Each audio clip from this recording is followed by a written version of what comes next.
Okay, so it's not that I'm mad. I'm just disappointed, right? I'm Dionne Miller from ABC7. He's Dan Wiederer from the Chicago Tribune, here to assess the big news. The Bears have a starting quarterback, we think, in Andy Dalton. So not Russell Wilson. Okay, I guess we'll settle for this. Dan, help. Well, this is what reality is. And I think that those who wanted to believe in the Russell Wilson dream were justified in having those dreams. But if you let yourself get to a point where you feel outraged that didn't occur, mostly because the Seahawks said, not ready to make that trade yet, not ready to reboot at quarterback, not ready to join the existence that you Chicago Bears fans have been experiencing for 100+ years. If you're mad about that, that's on you. It is. Okay, so I have to look at my phone one more time to make sure that I read this correctly. And they were willing, according to sources, they were willing to give up 3 first-rounders, a third-rounder, and 2 starters for Russell Wilson at his age. Okay, and that wasn't enough because the Bears are a mess. And I think Russell Wilson knows that. I think the league knows that. I think this is a reflection that is going league wide right now, that this place is not going well. And I don't know if things are being said behind closed doors, but it's so clearly off the rails from what they were supposed to do. And it all goes back to the number 2 overall pick in 2017, Dan. I mean, it does. And and here we sit. His contract is expiring. We've now signed. I act like I'm so invested. But they now have Andy Dalton, and it just feels like we're treading water. Not even treading water. You're drowning. You're not getting anywhere. You made a good point, because this is all sort of rage that is directed at April 2017. It really is. And people have not identified that yet or put the connection together that their fury over the Andy Dalton signing traces back 4 springs. And Dionne, we talked about it multiple times for years and years and years, that move, when you miss on it, is a move that sets you back as an NFL franchise for a decade or longer. Well, guess what? We're only in the middle of that decade, right? And or not even. Not even. Until you find that answer, you're stuck. And so they continue to be stuck. Poor Andy Dalton. He's going to meet with the media at some point later in the week and have to be greeted in Chicago with this rage and this disappointment and this feeling of letdown that is smothering the city of Chicago right now. It is smothering the city of Chicago. We'll get into that feeling in a minute. But Andy Dalton isn't responsible for that. The people that are responsible for that are the people making the decisions above them that have brought bad quarterback after bad quarterback after bad quarterback. It's Ryan Pace. It's his predecessors. It's their predecessors. It's their predecessors.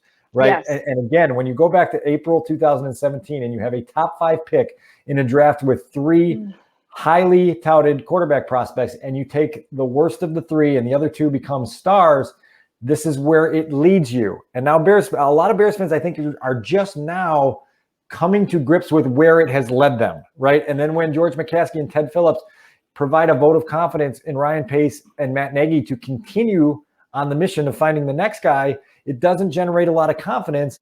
Okay, Dan, you know what Andy Dalton is? Andy Dalton is a Band-Aid, and not a good one. He's like the generic Band-Aids that you buy at the Dollar Tree, and you think, I'm going to save a little money, and I'm going to use this Band-Aid, and then as soon as you put some pressure on that thing, it snaps, right? Like, that's what's going to happen here. And I've long said that Pace drafting Trubisky over either of the other 2 is a fireable offense. And ultimately, this is going to come back to cost him his job. This has to be his last chance. And dear goodness, can you help me differentiate between Nick Foles and Andy Dalton? Other than Andy Dalton's been a more successful starter in his younger years, and Nick Foles didn't do that. But gosh, it feels like we got the same guy. Not to mention, sorry, I've got a whole list of things, Dan, but you're a numbers person. So my immediate thing yesterday was like, okay, let me look at their stats from last year. Mitch Trubisky, Andy Dalton.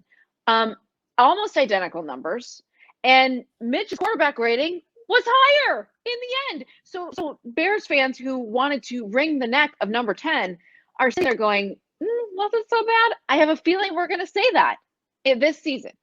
So those are fair questions, and those are questions that need to be directed at whoever decides to sit in front of the Zoom camera later in the week and introduce the Andy Dalton signing, you need to ask, why were you not content with Nick Foles being your bridge? Why did you need to seek another veteran who's really middle of the road? I mean, we can all agree on that in terms of what Andy Dalton's career has been. Why were you? I think we can both agree that the reason Mitch Trubisky's not coming back is because that experiment has played out. We've already felt and expressed and documented the exhaustion, and it's just time for a fresh start for everybody. And nobody could go back down that road. And so there's really no reason to revisit, well, why didn't they just keep him around and go down that route? We know why they didn't. It was just time for that. But they do need to sort of react and respond to why Nick Foles wasn't a valid bridge. I'll see your Band-Aid analogy and raise you a bridge analogy, because this is a bridge, right? Unfortunately for the Bears, these bridges often end up crumbling and lead right to the bottom of the river. It happened 4 years ago with Mike Glennon, who was supposed to be a bridge. That bridge lasted 4 games, and all of a sudden it was like, oh no, crashed into the river, and now all of a sudden you needed Mitch Trubisky to save you. And so the question now becomes, if Andy Dalton is your week 1 starter, is he your week 7 starter? Is he still your week 10 starter? Can he get you to week 12? Or is there a point where they are going to turn to whatever rookie winds up on their roster way early than they want to in a season that's going wayward? And if that's the case, whose jobs are on the line? What exactly are we doing here? And what does it look like? That's a long way off, but certainly you don't have confidence that this bridge is going to have any sturdiness, because the architects of these bridges have not shown that they can build reliable bridges. Ryan Pace is a great guy. I think we both agree. He's a nice guy. We enjoy talking to him. He's personable. Whenever I run into him, and it's not in a press conference situation, we end up talking about family and running and all these things. Like, I like him. How are they? And you've said they're going to draft a quarterback. Yes, of course they are. How can the McCaskies, can anyone sit there and say, okay, you know what? Mike Glennon, Mitch Trubisky, Nick Foles, Andy Dalton. Yes, Ryan Pace, pick the next one. Like, that seems so risky. So this leads to the root of the conversation that I think we need to be having today with the reaction that's occurring in the city. That question, Dionne, was asked in January, 2 days after the playoff loss. And George McCaskey fielded it, and he told you that he believes in the collaboration of Ryan Pace and Matt Nagy. And they told you that they believe that those guys are going to work hard together in the evaluation process, and they're going to find the Bears a long-term answer at quarterback, because they're going to put their heads together and they work well together, and they're going to unite on a vision to get that guy. Now they have to show us the results of that. That's what they told you. The rage that existed in January, I thought, was confirmed verdict, right? For the masses. The verdict is in. We find the Chicago Bears guilty of not being able to sustain any sort of meaningful success, right? And so It surprises me that the Andy Dalton signing triggered such a sort of mushroom cloud of new outrage for people who are now just coming to grips with what we've established in January, what we've established before that, what we've established forever, that this organization is wayward, that they're in a very big trouble spot right now. They are going to have to dig hard to get out of the middle of the road averageness that they're in. And yet somehow this has taken folks by surprise with one signing of a quarterback in Andy Dalton that obviously was not the blockbuster trade that everyone longed for. And now all of a sudden it's like, oh, wow, we're really screwed. Well, yeah, that has been established for a long time. This is not new news at all. No, it certainly isn't. And there may be some Bears fans who are under some sort of false thought that this is an insert good starting quarterback and go team. And I don't, the issues are beyond that in my brain. I feel like it's not just, that is the obviously the most important position that they have gotten wrong. Swing and miss, swing and miss, swing and miss. Like, we just documented how bad it's been just in the last 4 years. But I do feel like Bears fans are outraged because their expectations are, this is a charter franchise. You know what I mean? Like, it's like they're not grasping the reality of just how wayward the team is right now.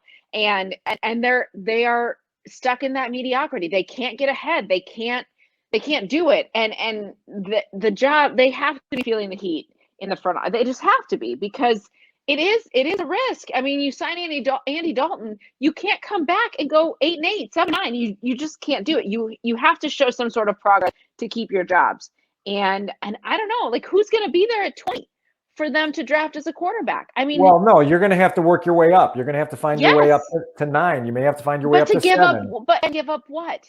and Right. let Ryan Pace give up something else crazy. Whatever he needs to give up to get a quarterback that can provide that spark and that hope. That is the task. That is the number one Andy task. Dalton? Can he give up Andy Dalton? He is not the answer. And you know, let's just put it out there. It was a 1 year, $10 million contract. Like, it's 1 year, right? And so now what you have to do is figure out how you get that next guy. And you're going to have to sell that next guy. And it's going to be very hard to sell that next guy because everything you've sold previously has not, you know, been what you've said it was going to be. And that's where I come back to this analogy for the fans. I feel badly for fans because fans, they unfortunately have to use a part of the brain that is irrational, right? You want to believe, you want to hope, you want to think that the best things are going to occur for the team that you are rooting for, despite all of the evidence to the contrary, right? And the analogy I always give is, Dionne, if you go to a restaurant and every time you go there, the service is rude and the ambiance is loud and it's chaotic and your food comes out an hour later and it's cold and 75% of the time there's a hair in it, go to that restaurant. Question one, why are you still going to that restaurant? And two, if you're still going to that restaurant, why are you expecting a 5-star experience? It's just a mediocre restaurant. And that's where Bears fans are continuing to choose to dine and yet expecting a meal that blows their socks off. That's not where you are. This is the essence of the Bears experience. I say it over and over and over again, and you have to come to grips with that. As hard as that is as a fan, wanting the best for this franchise and this organization, people have to wrap their brain around the evidence. Again, you and I talked earlier, 1988. That was the last time the Bears put together 3 consecutive winning seasons. Oh, by the way, Russell Wilson, 8 playoff trips in the last 9 seasons. So you can understand why the Seahawks are a little bit skittish of trading that for this. You think? 75% of the time there's hair in the food? I think I would back off. Bad restaurant, right? Like, don't go to that restaurant. Don't invest in the team. But that's what we love about Bears fans, right? Like, they are fiercely loyal. They are so invested, and they want to cheer on a winner, and they deserve that. And I feel bad for them too, because it has been mediocre after mediocre after mediocre, and they can't. It's like they're still riding on the 85 Super Bowl. Like, those guys are still the legends that they should be, but at the same time, like, there's no next. There's no, like, I want to get on board with the guys that are on the team right now, and Akeem Hicks and Leo Mack. But I mean, in the end, they're going to end up being also Rams because of the results that are happening season after season. I mean, assuming we get a 17th game, I will sit here on, I guess it's March 17th. Happy St. Patrick's Day, by the way. And I will tell you that 7-10 is what I feel like I'm looking at, right? We talked about the 8-8 road last year. This feels like it's headed for 7-10. It really does. They can change our mind. There's a lot more time in free agency. There's a lot more time in the draft. There's a lot more time to get closer to the season. I'm open-minded to change my mind, but that's where this appears to be headed.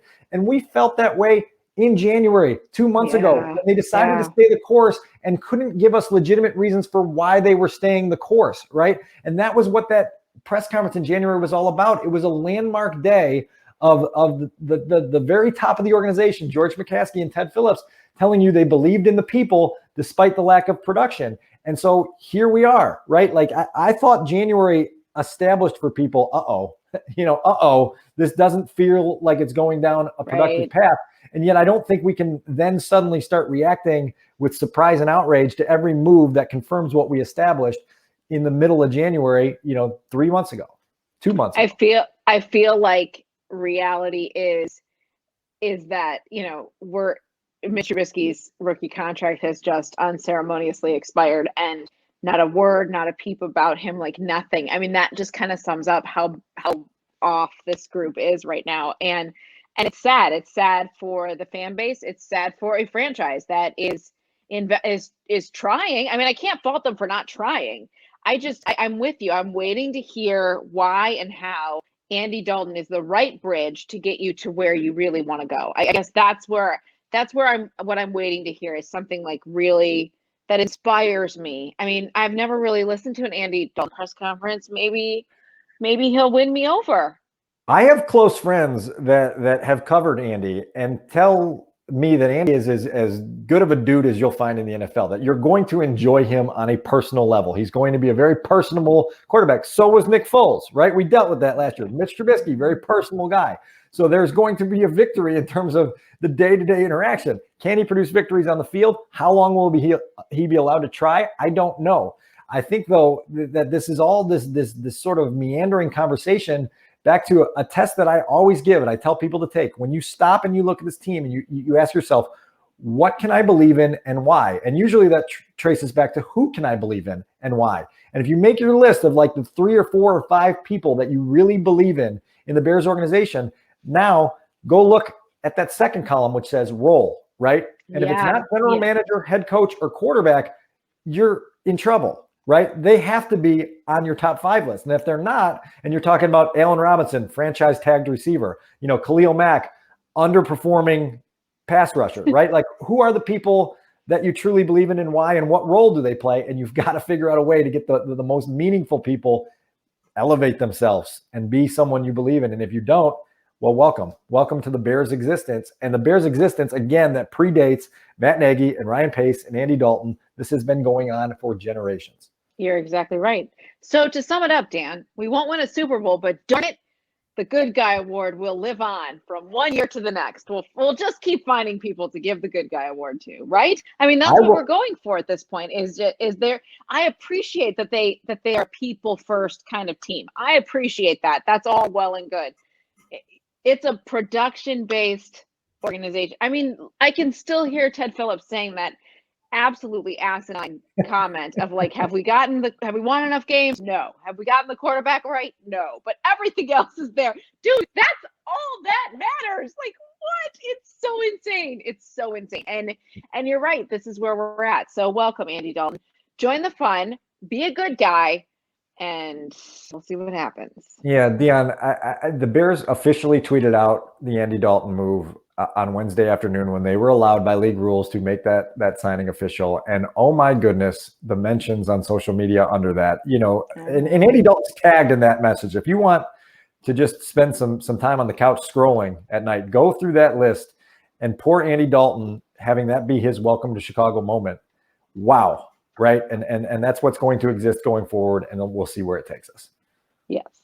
Well, all right. Well, I'm waiting. Let's see what they have to say from the brain trust at House Hall and how they came to this decision and how it's not Mike Lennon 2.0. I mean, show me on the field and I will be convinced. We have so much to talk about this offseason, Dan, namely how we ended up wearing matching clothes for this. I feel like we're channeling something there. New team uniform, I think, and potentially we need to get a sponsorship to get free clothes, right? I don't know. Oh, with you 100%. With you 100%. Although I'm not opposed to wearing this every single time we do this. We'll get something with a logo, maybe. I don't know. Subscribe to the channel. More great content like this. Appreciate you joining us.